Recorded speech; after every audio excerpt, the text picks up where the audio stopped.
Okay, welcome everybody. Friday, 19th September to this briefing.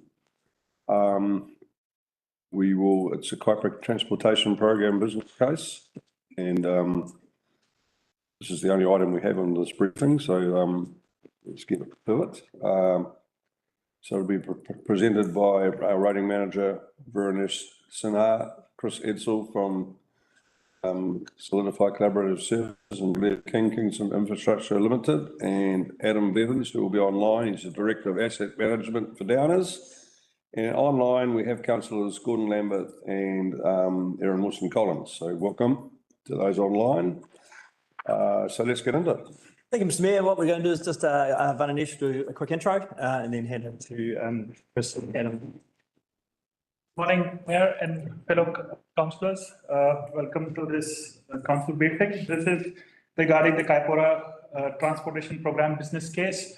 I have with me Chris Edsel and Blair King. What we will be doing is we will be walking you through on how we are developing our transportation program business case. This is our meeting to basically draft a business case for NZTA's approval, and all we are trying to do in this briefing is to introduce you how the process works and what we are trying to achieve to meet the greater community requirements. Can take start. Thanks, Veronish, and good morning, councillors and Mayor and staff. So thanks for the opportunity. Just like to introduce briefly Adam Bevans. So I asked Adam to come join us for the first part of this meeting. He's been doing a lot of work with the Infrastructure Commission, NZTA, REG, and other, I guess, industry advisory groups, and is well known both nationally and internationally for his asset management capability and capacity. So I might just hand over to you, Adam, just to quickly introduce yourself if you're there. Sure, yep, no worries. Good morning, everyone. Yeah, so my name's Adam. I have worked for Downer for more than 20 years. Prior to that, I worked in the local government and consultancy organisation, so in total about 30 years. I currently have a Trans-Tasman role for Downer, but I live in Whanganui, just north of Wellington, well, a couple of hours north of Wellington. But a big part of, about a third of what I do is actually supporting the industry, even at government or central government level. And another third is working with strategic customers such as yourselves around helping them develop their asset management maturity across sectors like the transport sector predominantly, rail, light rail, but heavily with roads and ports and airports. Thanks, Adam. And so look, really keen for this to be interactive as well. So like you guys just ask questions and interject as we go, because the whole idea of this is to take you through the PBC, the program business case, the requirements, and I guess how it fits against your other strategies and strategic objectives from within the district. So I just really wanted to, and I'll hand over to Adam in a second, but Keith. This is something that I should have asked before the meeting took place. I'm just wondering, is this something we're going to need to repeat for the incoming council? Yes. As well? Yep. Yeah. Yep, we will do. Yep. Like this form of briefing? Probably not at this level, but certainly there'll be it'll form part of the new elected members' induction, I would imagine. So, and I should be wasting our time. No. You're definitely not wasting your time. Okay. Thanks, Chris, for the indication that it's collaborative today, and we can all have open discussions. I appreciate that. So I thought just by setting the scene, because I think it's really important to understand how the program business case fits, I guess, in amongst all of the other documentation and your investment reports and the like. So I thought I'll hand over to Adam, who will talk a little bit about the work that the Infrastructure Commission has been doing on asset management. So I'll just hand over to you, Adam. Sure. So for those that aren't aware, what is the National Infrastructure Commission? So they are a government organisation that's non-agency, so they span across all the agencies and departments of government, and they're an advisor. Quite often people will think about the Infrastructure Commission that they're very much focused on a data-driven approach around analysing and reviewing and bringing in international experts to and looking at what trends are happening across globally. They wrote this report at the end of last year. In fact, it was written in, I think it was about May of 2024, but by the time it was circulated publicly, it was November. It's publicly available on their website. I encourage you to have a look at it. It's going to have quite a major impact to New Zealand over the next few years.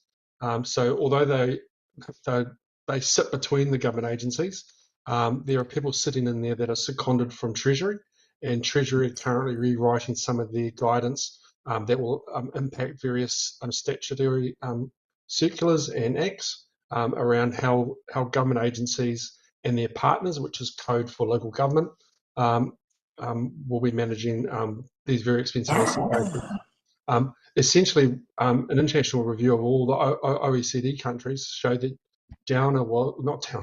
New Zealand was ranked fourth to last in the world in asset management and dead last out of all the 20 OECD countries that we were compared against for transparency and performance. And so out of that, they then wrote this report. It showed that across all the asset sectors, in particularly health and defence, they were very poorly being managed. Transport assets was a little bit better, but let's say they were like the best house on the worst street, if that makes sense. But the best sector was the utility sector.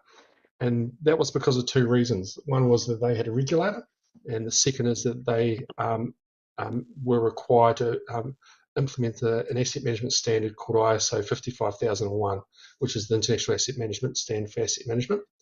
Out of this report came some really strong guidance around governance and leadership.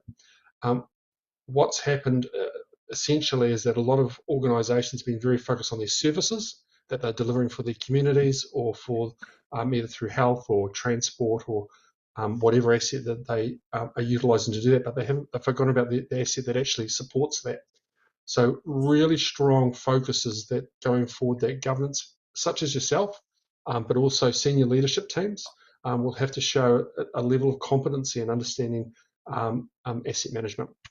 So you can ask the right questions.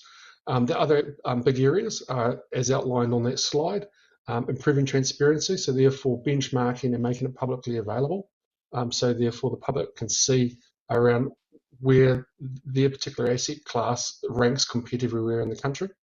A real focus, and you can hear this coming through from the Minister of Transport, Chris Bishop, who's also the Minister of Infrastructure, around that we should be spending 60 cents out of every dollar on maintaining what we've got and focusing on maintenance and resilience, which for your network is predominantly things like drainage. So therefore, when big storms occur, you have a resilient network that can handle some of those high intensity rainfall events, and then focus over recovery. And then another area that I've been asked to lead for the Road Efficiency Group, which is funded out of NZTA, but it's actually a government aid organisation, is around competency and capacity. So I'm actually leading a project for the government right now in Reg on articulating all the different capabilities required and a competency framework around that, but also what does good look like. And so therefore we can look at being able to identify what the capacity and gaps are across the country, and that goes from governance, leadership, right through to all the different technical disciplines as well, to managing transport networks. So if you have any questions, there's another report that came out that's not on the slide deck, came out from the Helen Clark Foundation in June this year, called Built to Last. I would recommend you also have a look at that report as well, and that your council officers are familiar with both of these. There's everything that I would like going forward with development of investment business plans and going through with transport activity plans. I would provide a line of sight to at least this Infrastructure Commission one, so that Adam, you're right-footed. Excuse me, Adam, I've got a question here, Sure. Adam, from Councillor Howard. Yep. Thank you, Mr. Mayor. Thanks, Adam. Very sobering and big picture view. So that's great. this is almost reflective of a perfect storm, I suspect, when you look at those ratings or rankings that little old New Zealand had. So what I'm interested in now that you've been doing this, and we've been working with the Downer guys here, and we didn't for a long time have an asset manager, or for quite some time. So with all of that that's been put forward in the last year, has little old KDC been able to tangibly benefit from these findings already in any way?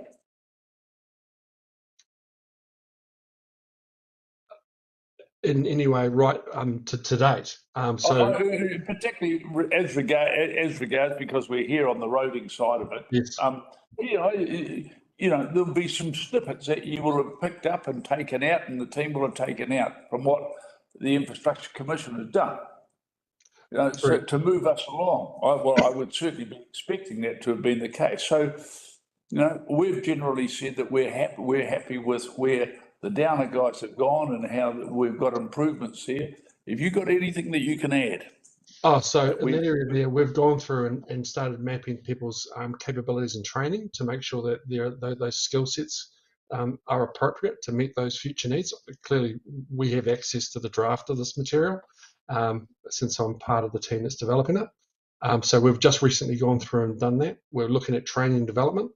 I know that one of the key areas is how we could actually support KDC as far as developing a maturity assessment or a maturing plan for your own organisation. It's broader because the role that Downer have is more in the maintenance and operations side of your contract. So rather than in the broader, larger, like strategic asset management, we haven't really been in that space with you. If you're talking specifically around KDC, yeah. I think so. If you boil it down, when we got Downers in, one of the things we did, we said, let's go on the network and do an all faults. That's right. Okay. So that was basically to find out what the gap was between where we thought the network should be. And although you didn't have the funding, it was kind of saying, where's the gap? What we're suggesting is that you're basically having to do the same process on your asset management plan. Correct. Because you've got quite a gap between the words that are there, the actions, the PVC and everything else, there just is not alignment. It's kind of, you're thinking that your LCP, your asset management plan, which should be enjoying, giving a pipeline of work, your program business case, which is giving NZTA confidence that you have some funding, the contract document, and then the integrated delivery team. We've been doing steps. But what Adam is trying to say, start documenting that. And that documentation doesn't align, which then makes it hard to convince the funders or that we've got this. So what Adam's trying to highlight is, you don't get that document marrying those together, then we're still little pockets doing it well. So it's at all faults, and then the actions that go below. That's cool. So where I was heading was some comfort that actually we're in an ideal position to really benefit quickly, but there are some fundamental strategic things that we need to be doing. But we've learned that. Yeah, and I think it's important just to reflect a little bit as well on the last 12 months, right? And think about where you were 12 months ago with, making changes from the MTA to bringing those services back in-house, bringing a new contractor in, all the work that's gone into that. And I guess a big part of that is bringing that, developing that in-house capability stuff. So understand, just employed an asset manager, senior asset manager to lead that in-house. So, so I guess it's thinking back over, it's only been 12 months and now is an opportune time to really start looking at the strategic direction for the next, 5 to 30 years. So that's really what this section is about. Cool. So, Vincent. Thank you, Mr. Mayor. Yeah, I guess I'm following down the same track, but perhaps from a financial perspective, regularly been banging the drum about the need for fully fund depreciation. But then, reality bites and we don't get our all of our allocation that we were hoping for from NZTA, which then screws things up, and then we're looking for ways of keeping the rates down, and down the road again, sort of thing. And funding depreciation is like it's not visible.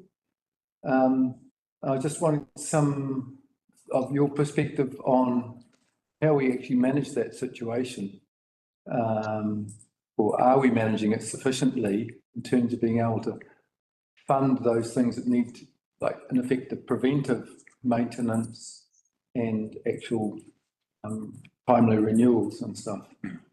Well, I guess, we did that piece of work at the start of the, at the start of the contract around the network assessment and trying to show where that gap was. And I think off memory, we were talking, I think it was 200% underfunded, we thought, in the sealed network, and up to 300% underfunded in the unsealed.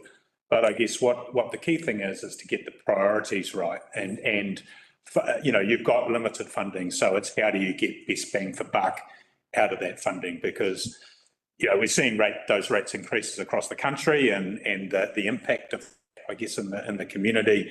And, we want to try to get, I guess, as much of the dollar hitting the network as we can to maximise that. I appreciate that, and we had an opportunity to do that, I think, when we considered the program of our meeting. It didn't turn out quite as I'd hoped, but that's the reality, I guess. So I'm still trying to process this, in terms of the financial aspect and how we go, and because we can't just print some more money if we don't have enough. So I've just to make sure I've got a handle on this. So what we're doing then is applying technical knowledge and expertise to establish what the priorities are to get the best long-term benefit to the overall network. Yes. Yep. That's exactly what we're trying to achieve, yeah. And we are also trying to align this business case with what NZTA wants to achieve in the region and give them more stability that, yes, this is what the Whakakotai or NZTA wants also for the region. So we'll just try to align our strategy with them so that for them, funding us will be easy. I support you on that. Thank you. Councillor Williams? I just wanted to ask that what is the mechanism for asking for a higher FAR? Is it through this transportation program that you could put another business case forward, or how would that work if we want to do that? Yeah, so the next couple of slides we've got in there, I'm going to talk about where the program business case fits in amongst the AMP and your activity management plan and your 30-year infrastructure strategy. So really your activity management plan, or people may think about it as your asset management plan, in effect, that is your request to central government for funding. So for your FAR rate. So everything that went into the program business case was outside of that. So it did not include your road maintenance and renewals. That's purely done through your activity management plan. And what we're trying to suggest here is that taking a bit of a step back and look at your 30-year infrastructure strategy, then your asset management plan, and then your program business case or individual business cases are the outcome of those other documents, if that makes sense. Just like you would if you're investing in any, I guess, developing a business case for any capital expenditure, you've got to prove why it's value for money, but your activity management plan is the document that we pass over to NZTA, and they make the decisions around funding assistance and levels of funding based on that information. Yeah, it's just. Adding to that, so just in an easy, simple word, this document will act as a baseline for NZTA to understand our objectives. And with a straight answer to that FAR question of yours, the FAR has different conditions also added into it. So it is more based on the work categories, but this aligns as a baseline document. So they will look at this first and then see what work category FAR we are applying for, and then they make that decision. So this is why this is very important. Because, yeah, there are obviously a lot of categories in there, and I would have thought that as a district that has a high proportion of unsealed roads, that, you know, there would be, I don't know, there would be mechanisms we could use to try and get some funding. The FAR calculation is a separate calculation from the program business case. FAR calculation picks up basically Jason's team has to effectively show what the deprivation index is, the size of the network, the basic, the money, and they plug it into a formula and then magically it comes out, you end up with this new FAR. And this is why supposedly comparable councils in terms of road network can have very different FARs, and it's very much around that ability to pay. So some councils find the FAR very upsetting, but overall the country was sort of heading around that 50% mark. Okay, before I take councillor Larson's question, I think Adam's got a. Yeah, I do. I was just going to say your timing is perfect for doing this work and having this conversation, because the next NRTP and activity management plan are due. The draft for those are due in August 2026, and that's for the period for 2027 through to 2030. So you've got 11 months to work on this and have it so that you're putting your best foot forward when you're looking at your current engaging with your current investor. Yeah, councillor Larson. So the Far North getting a 75% plus 2% FAR is just largely around the supposed deprivation. That's a key part. Yeah. So our FAR is as high as it is, possibly because we have poorer people in the West. Possibly, yeah. Yep, in the district. It's everyone across the district. Yeah, well, pretty low socio-economic situation here. Okay, carry on. Yep, so just wanted to, a couple of things. Firstly, the program business case that's been developed is actually, like, there's some really good stuff in there. It's a significantly comprehensive document.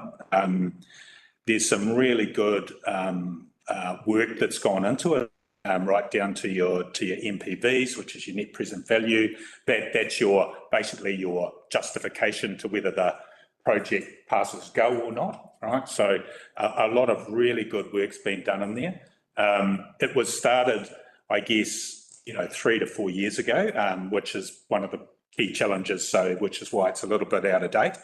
It doesn't really align with your 30-year infrastructure strategy or your activity management plan, and it's almost been done probably the opposite way around, where the program business case should be an outcome of those other documents, whereas probably started with the program business case. So just wanted to, and you'll see in the diagram there around where it sort of sits in it, right? So as I said, just like, as Downer, if they've got to buy a new grader to work on the network, that has to pass a business case financial point of view to justify that level of investment. And it's no different than your assets, right? So the benefit is your levels of service and your outcomes to the community. So just wanted to give you a bit of a view of the I guess horizon for each of these strategies. So 30-year infrastructure strategy, pretty straightforward. That's your 30-year view, right? So that's really looking at what are the, I guess, challenges and opportunities within Kaipara, within a district, based on all your information growth, all of those sorts of types of things. But that's your 30-year view. Your activity management plan is really a 3 to 10-year view, more detailed at the 3 and 5 year, but out to sort of 10 years. Whereas your program business case or individual business cases are your more sort of 1 to 2 years, or your outcome from that, right? So as I said earlier, the documents at this stage don't really align. They're not miles out of step, but they do need to be updated, and they do need to, for elected members to view the priorities and make some decisions on, are these still relevant? Are they relevant today? as what they were, 3 to 4 years ago when the work was being done. So just want to put that out there, and there's some really, really good information in it. It's just what we do with that information. I guess just to talk, and just to give you a bit of an example. So when I went through the AMP, had looked through the AMP, which was updated back in 2024, and I think like a really good example was in here, where in your diagram on the left-hand side there around your objectives and your dependable roading objective, identified that seal extensions on your unsealed network are one of your key priorities, right? But in your activity management plan, it says the exact opposite, that you don't want to do any seal extensions. So that will make it really challenging when you try to get funding for that, is that your main document, which is, your Bible, says no seal extensions, but your high-level strategy says you want to do seal. So that's just, I guess, an example of where they're not quite aligned. As I said, there's a lot of good information in it, and I think, one of the next steps will be around mining the good information out of there to include in your activity management plan and your 30-year strategy, but keep your program business case to really the real finer details specifically around that activity or that group of activities. So, if we were going to do a business case, I guess, based on unsealed road sealing, then we would want to do, look at the whole of life cost, the cost of maintaining those roads over the life versus the cost of renewing them or sealing them. And even though the Transport Agency at present doesn't fund or doesn't co-fund seal extensions, doesn't mean that you can't still put forward a justifiable case, and they may, or that those decisions may change in the future, right? And it's a little bit like the GPS, and every time new government comes in, things change, and then you have to update all your documents. And I guess what we're seeing is that the program business case really just needs to be updated to meet the GPS priorities. But adding on to that, Chris is saying, one of the bits of work we did through that section 17A, when we're looking at the NTA and then Ventia, was around how the contract, which is the operational side, is flowing from the asset management plan. And we said that actually isn't, because the council was saying we wanted to go and deal with drainage, and the asset management plan said we're going to deal with drainage. But what we found is the way in which the budgets were being applied, drainage renewals were really just going into culvert replacement. What we said is we need council approval to change that. Instead of culvert replacements, we need to go a bit further upstream and start dealing with the actual scoured water tables, equally heavy metaling. It was shown as a very heavy overlay of Page Green. When we did the section 17A, there was quite a strong direction from this council that you wanted longer and necessarily thinner because you needed to treat more lengths or a greater length of road. So where we're going with this is that in order to give effect to your directions, most of that needs to be written in the asset management plan, because where the conflict occurs is when you are dealing with a funding agency who just opens up your publicly available document and goes, why are we doing this? Because you said you were doing that. And that was the argument we used to get put back from, at times, the NTA saying, well, we've got to continue with Page Green because that's what the AMP says. But this is what we're trying to get at. Get the documents aligned, then your actions are supported by a little bit like the LTP. It's your... Councillor Larson. There's really a fundamental step that's been missed in our planning process. We've gone through an LTP process, but there was no box to tick to update the asset management plan to align with it. Yes, which we didn't know about. Yep. I don't know how that's been missed, but there's an opportunity now to do that for this cycle.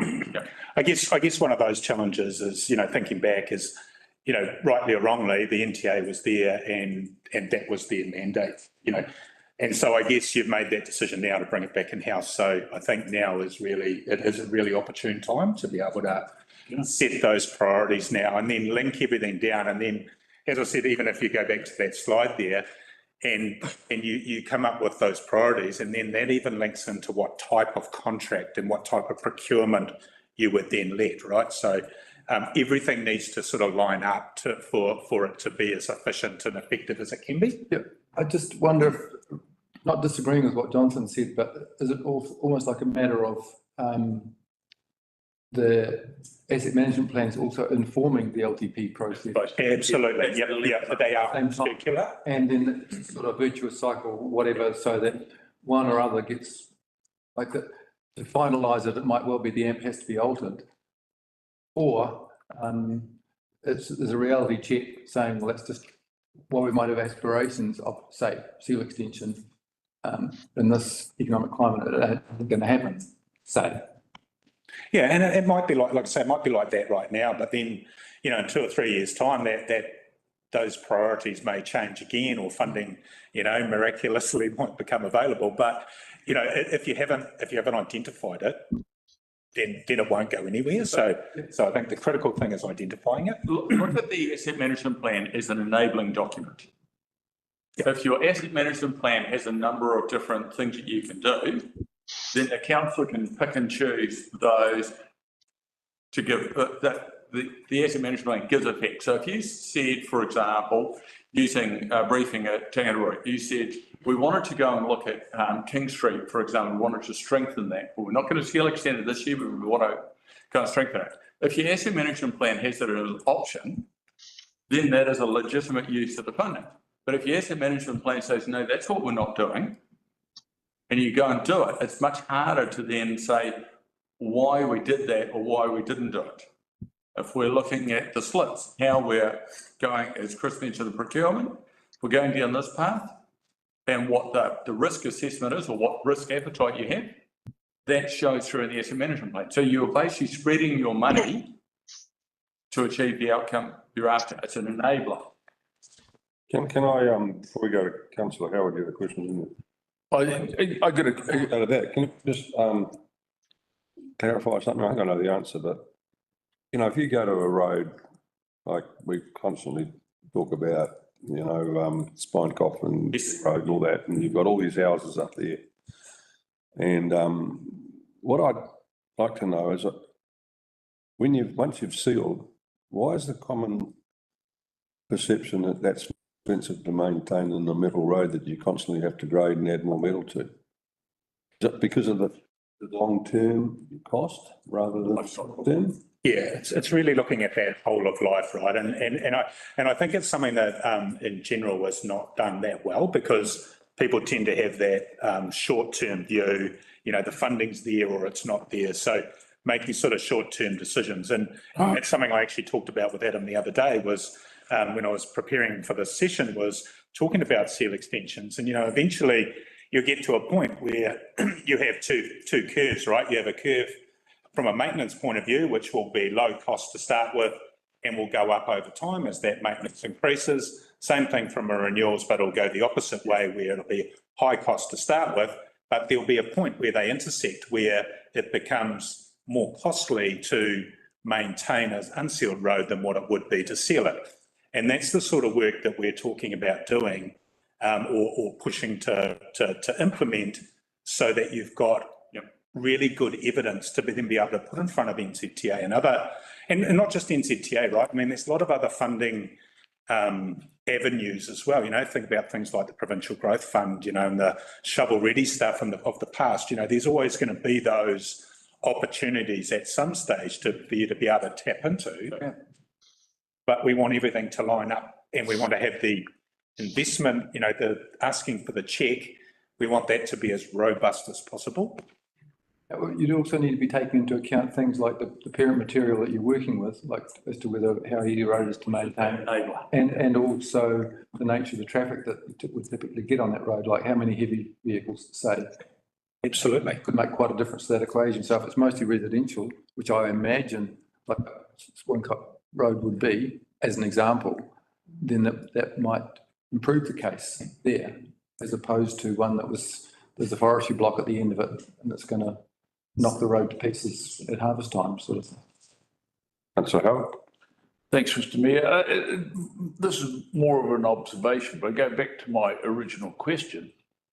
And I'm going to say that I'm absolutely delighted. I'm delighted for an incoming council because what you guys have done is capitalise on the knowledge already, identified these things, would absolutely justify getting rid of NTA as we did. And now we're much better positioned to move forward and get better, more tangible outcomes. So, thank you guys. I mean, you've explained it really well, and it's enlightening to see where we're at now relative to where we were. Okay, carry on before these guys get big heads. Adam, sorry, did you have something you wanted to add in there, Adam, before we head Yeah, to? there was one question earlier on around the LTP. Just to let you know, the LTP is the financial agreement coming from your activity management plan. So you put forward your activity management plan, which is your strategy. It articulates all the financial justification for it. At the end of it, once the NZTA says this is what they're willing to fund, that becomes your NLTP. All right, so if you're asking for stuff think it's a separate thing, it's not. So it all comes under that activity management plan. As I said earlier, that's draft's due in August next year. So I just wanted to give you a bit of an idea of, and just to show you, because when I went through the program business case, I just wanted to show you where it's close, like it's close alignment, but it's not quite there. So if you look at the, this is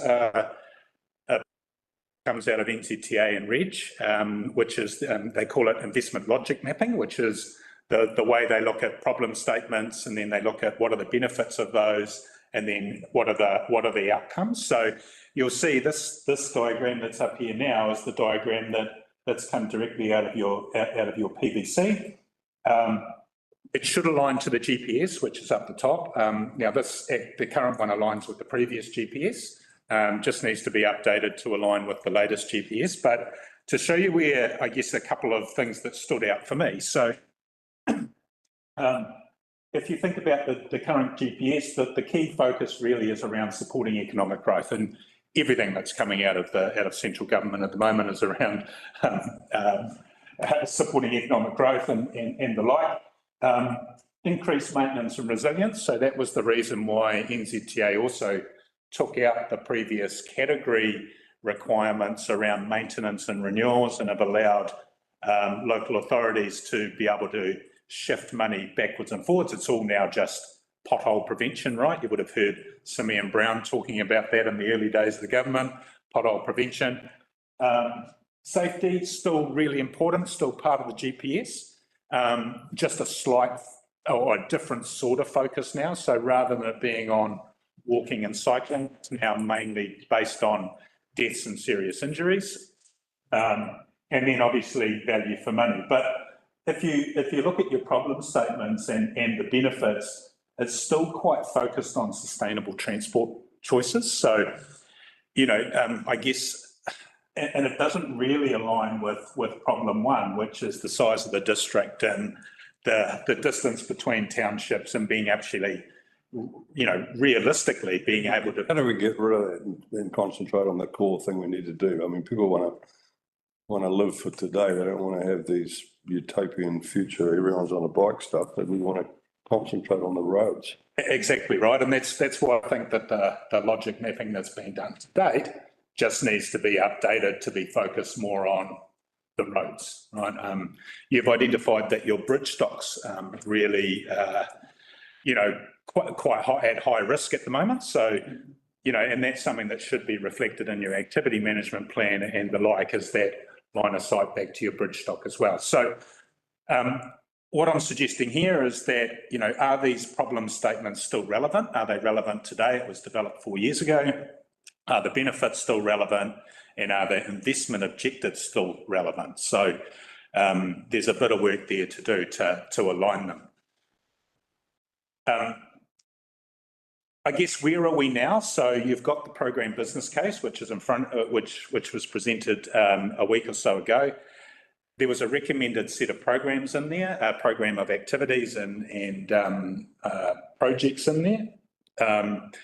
I think they really need to be re-looked at based on those objectives and benefits for the district. Most of the stuff that's in there is still around walking and cycling. There's some stuff in there around wayfinder programs and the like, but there's some good stuff in there as well around intersection improvements, right, around trying to reduce DSI. So there's still some really good stuff in there. It's just picking the good bits out. But as I said earlier, I think the focus really needs to be on making sure that the AMP is the number one document, that's aligned to what you want to achieve, and then you can go forward with your funding application. Councillor Vincent. Thank you, sir. I myself, like I'm in alignment personally with the idea of focusing on the roads. I think cycleways and so on is to me more like an economic development issue, potential for tourism sort of thing. And like it does bring other benefits, which may be non-cash. But one aspect I would hate to see overlooked is the state of our footpaths, like at least maintaining, and it would be nice even to be able to contemplate extending our footpaths network. So an example would be if we use Inslee Street. If the AMP was written in such a way that said if you rebuilt the shoulder, you would ensure there was adequate space for a footpath along that edge. So you weren't redoing that if you then went to a footpath. So every time you do work, what you should be doing is doing an enabler. At some stage, if Mangawai continues growing, there would be a need for street lighting down Inslee Street. So if you were going to do that work, if your AMP said we will put a blind duct in, then at some stage in the future, when you went to put that in, you weren't now trenching up what potentially could be a footpath. This is what I mean. It sets those things up so that when you go to do that next stage of work, it's already been enabled. It's already in there. Yeah, sorry. That avoids that criticism a lot of councils get because they go and put a road in and next week they're digging it up. Dig it up, yeah. Yeah, Councillor Larson? Yeah, I mean, I don't want to get too granular on the conversation, but you talk about Inslee. I mean, maybe if we are going to be doing that down there, we should be putting something in there for lighting poles, just like we've got along the rest of the walkway here. Yeah, and that's the sort of thing that would be identified, right, into your 30-year infrastructure strategy around the growth. You know, that longer horizon. And if you've identified it there, then we can actually start to get it into the AMP and then put that funding request forward. Yeah, relative to the cost of a project like that, it's bloody cheap to put a piece of plastic in the ground, isn't it? Councillor Glenn? Thank you. Just going back to footpaths, where we have towns, let's say Mangatoroto, Paparo, that have got state highways Yes. going through and there's footpaths there, is that for NZTA to maintain those footpaths, or how does that work? Because I think when we come looking at safety, I think some of those could probably do with upgrading and just being maintained further. In regards to path on state highway, there are two primary rules we focus on. Local authorities are only to maintain the existing footpath. Any new construction has to be approved by NZTA.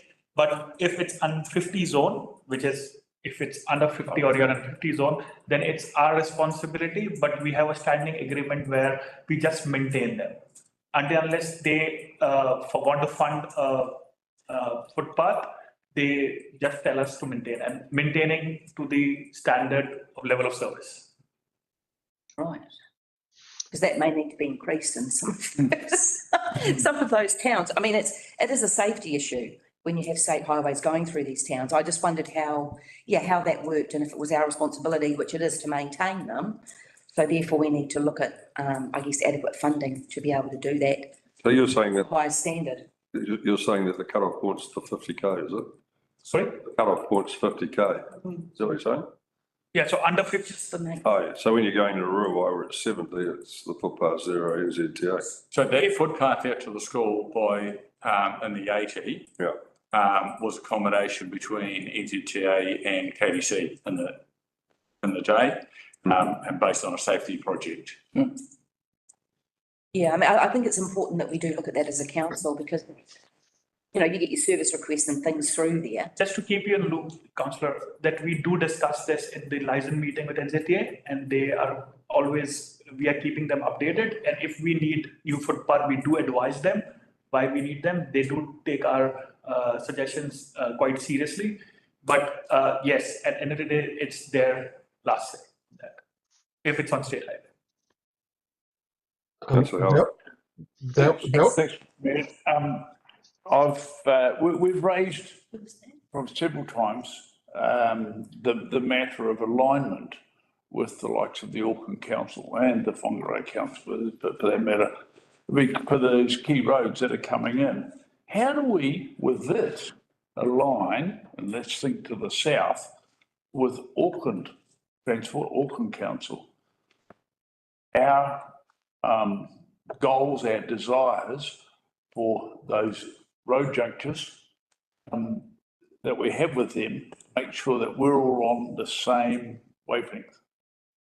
I like to answer this. So, councillor, first of all, we need to understand that Auckland Transport has different strategy because they are basically a super city.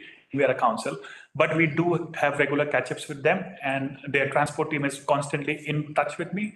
The biggest example, sorry for me being new to this, I don't remember, but we did a seal extension right now, which they were doing their sealing on their part, and then they contacted me, and we did our part too, just to cater our side of the network. But we have regular catch-ups. We also have reg meetings. We also have direct line with both the transport manager there on their end and me, and our planners also work together with them. So Auckland Transport and both WDC, we have 3 desks there. Our team actually sits at WDC, and we are in constant touch with them too. That's cool, just so long as it's, you know, underway and in place to align, because we don't want to be left out or miss out if they don't want to necessarily align. Just to give you an idea, that right now that Northland Expressway extension is under design phase, and they've already contacted us and asked for a meeting where they want to strategize with us on the table that how they want to work on the design, because it will cross our borderlines and our district. Mm-hmm. Good. Yeah, and I think once again, go back and if both of your activity management plans align, Auckland Council with KDC, it will make it a lot easier then to be able to, because you've got the evidence. Yep. That will back up the requests. Adam, did you want to just say something a minute ago? Just trying to find my unmute button.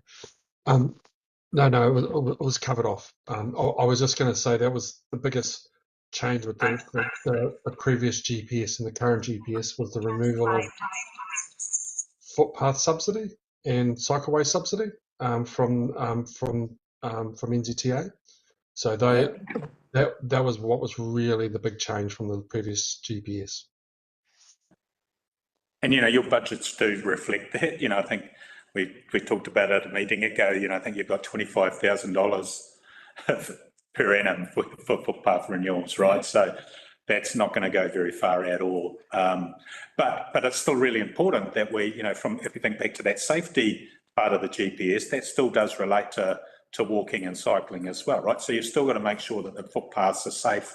We don't want any serious injuries on the footpaths, because that will count exactly like it does on the roads. So I guess this is the last slide. But I guess next sort of steps and recommendations. So really these are just our suggestions, right? So the first one is to pause the external development of the AMP, which is sort of just starting to get underway now. So just push a little pause on that for the minute. We think it's really important to undertake a series of workshops, and I think this leads back into your original question there around probably post, best timing would be post-election, and undertake a series of workshops with the council. Go through that investment logic mapping exercise, because that still is the best practice way of doing it. And if that's in your AMP, NZTA straight away are going to approve of that, of seeing that in there. But also that will also act as a bit of an induction, I think, for any new councillors, if there are any that come in. around what are the key challenges and opportunities within Kaipara at the moment. Update the 30-year infrastructure strategy, or at least the transportation section. So, and that's not I'm not saying, complete rewrite. It's just updating to make it, I guess, relevant right now and continue to almost like use it as a live document, right? So it should be updated every few years as things improve or decline. We think there's an opportunity to really, now that you've got an asset manager on board, run a specific project with that asset manager leading the project, develop an activity management plan specifically for Kaipara. Make sure it has that, I guess, line of sight through those documents, and go right back to that very first slide, right? Taking care of today for tomorrow, right? So setting that AMP up for success. Really think it should be developed internally rather than just, outsourcing it to someone that's not within the district. The better, you're going to get much better outcome and engagement if all the stakeholders are involved at the right steps. And then as you're doing that, mine the good information out of the PBC, the program business case, because there's some really good stuff in there, and there's stuff in there that NZTA will expect to see in the activity management plan, but get the line of sight through those documents, and then we're able to present that activity management plan back to elected members with, here's what you've told us, is it correct, before KDC submit it to NZTA for final endorsement. And I haven't put it into this slide, but I've got a couple of high-level programs for developing activity management plans and the different roles and responsibilities. Happy to pass that over to Jagdeep, who can take that and use that going forward to sort of manage and run that project. So that's our sort of, I guess, suggestions. Jonathan Larson? Thank you, Your Worship. Yeah, I would like to just give a little bit of specific feedback if that's, I don't know if you can take it notes or anything. I'd like to pick up on the comment that's already been made by a couple of other elected members about this footpath thing. And we need to find ways to give that smaller town some love. It's something that's coming up through the election process as well that feel neglected. So I think we really need to have a good close look at how we can give better, it's not a better level of service necessarily. It is a maintenance issue, but don't have footpaths that are crooked that old people are tripping over on and stuff. Can't drive higher, yeah. ability scooter on. Just have a look at how we can give a decent level of service for those towns that had probably had their footpaths built 30 or 40 years ago or something, and are all sharpen up. And so the ones that stand out are, you just start over this side. There is Kaiwaka. It's got a new footpath. Oh, well, we don't worry about it then. Yeah, the other side of the but up the state highway. Yeah. That's really critical. Is it there? They're all higgledy. And Mangere Road is a pretty big network, but I guess there's probably parts of that that are great either. There's some of them, I saw them the other day, there's some pretty damaged stuff there. And then Paparoa is the one that really stands out to me as we would get some good bang for our buck if we can do something there and figure out how we can do it with. Because it is a safety issue. You're on the state highway, And then the other one is.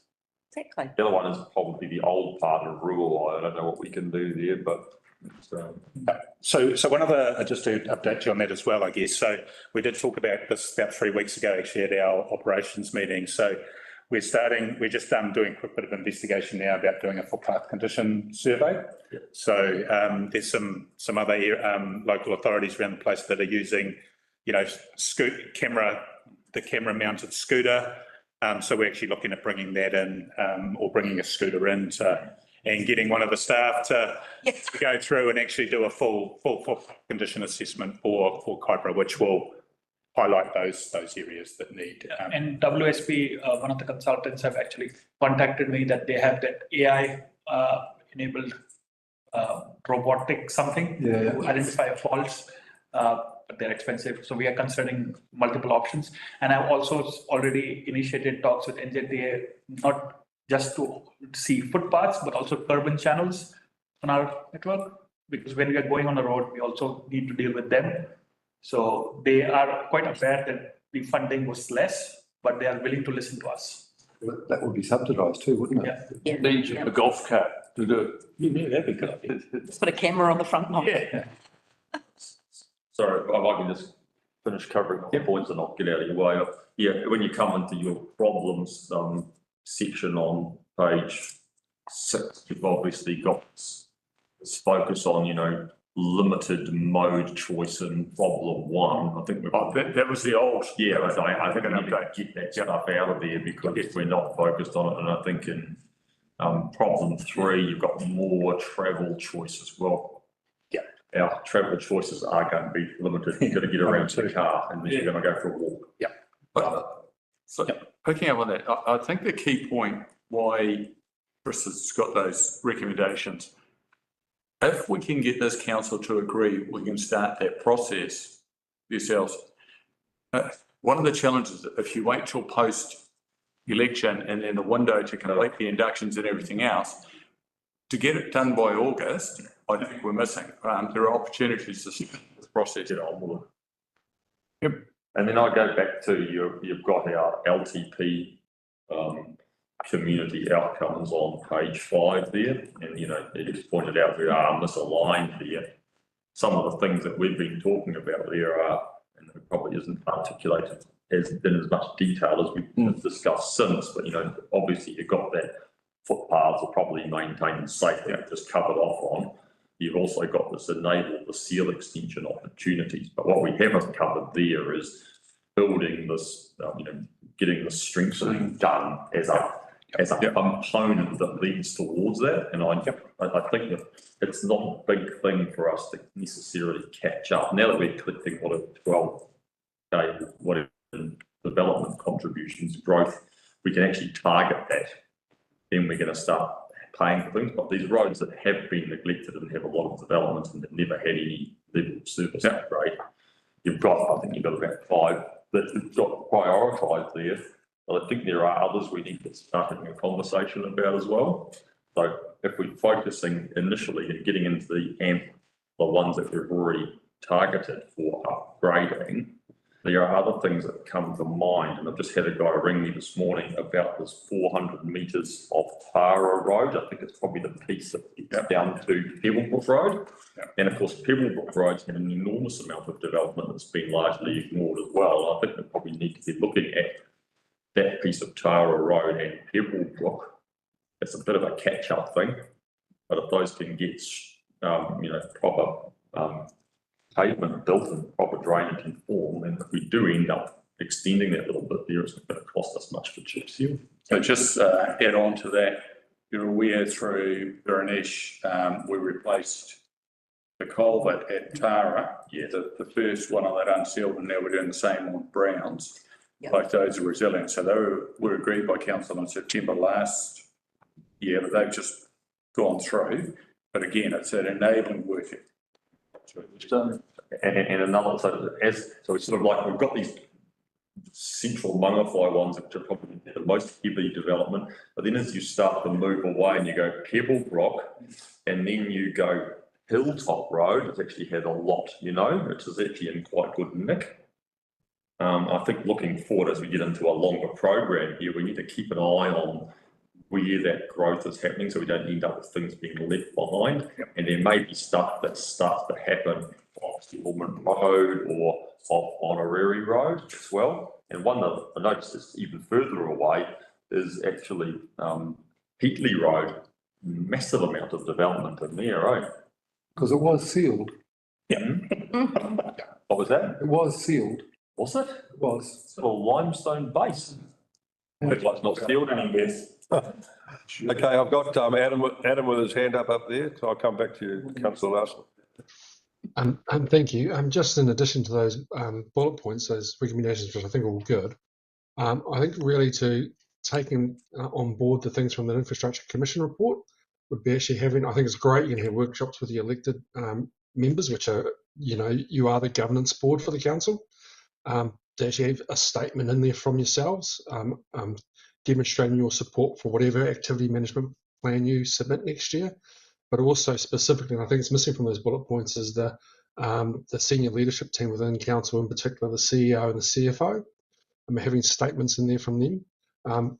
Sitting on the road efficiency group for a number of years, seeing people put forward funding requests, we do wonder sometimes, are they actually affordable for the council share from council? So having statements in there from your senior leadership team, in particular the CEO and the CFO, supporting your activity management plan, I think would be would position you in the best possible light.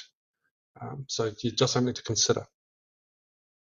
And I think we're also trying to advocate as well as for when we have those workshops, get stakeholders in the room, because I think it goes back to what you were saying earlier, Jonathan, around, it was developed in isolation previously. This is an opportunity to get the key stakeholders. You want to link your spatial plans. I think you mentioned it at the last meeting, Councillor Williams, around, did it include the spatial plan stuff? So you want to get all of that stuff lined up and all of those people together, so that we're, I guess, as a KDC group, moving forward in an aligned direction. Okay, I'll go to Councillor Larson, followed by Councillor Williams. I just had a couple of things to add. Is that one of the ones that comes up is Gibbons Road, which has not got that much subdivision on it, but it's got a lot of traffic, and those little one-lane bridges, approaches on them are pretty marginal, I reckon. They're almost like those bridges, I don't know whether the abutments have slumped or quite what, but we're going to have a decent look at it. It's not really that safe, to be fair. So those bridges, we need to look at programming somewhere in there, some bridge upgrades, I reckon, for them. That road needs a serious looking at. There's a lot of complaint about it, and then people have bought there and looking at what they bought on, but it's with that quarry there, it's getting hammered. And I just agree with your recommendations there that we need to push ahead with this in-house, and I agree with what Blair is suggesting, is that let's not wait until we end up with another council inducted and it's February or March before you start getting around it. We need to start getting this stuff into our AMP as soon as possible so we can start doing it. Otherwise, 3 years goes by. I'd just push ahead with it now. It's my direction. Councillor Williams. Just to mention Tara, Pebblebrook, and other roads. When we're going through this, do you actually get information from resource consents?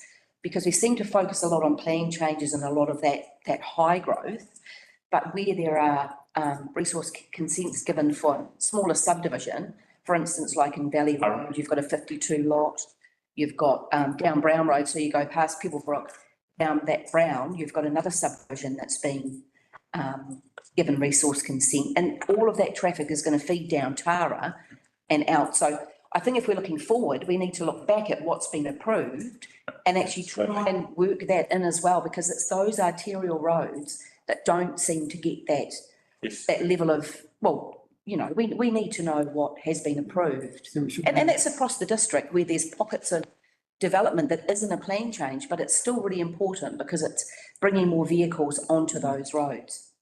Councillor, we do have that. So any resource consent application coming to the council, when it comes to what they're building on for roads, it has to be approved by a roading team. So until we approve their consent plan, it's not been passed to the resource consenting team. So we do advise them. One of the key things, an example, is the Mangawhai connection, which we are now discussing, with strategic property. So yeah, all resource consent applications has to go through roading, get their approvals if there is any change.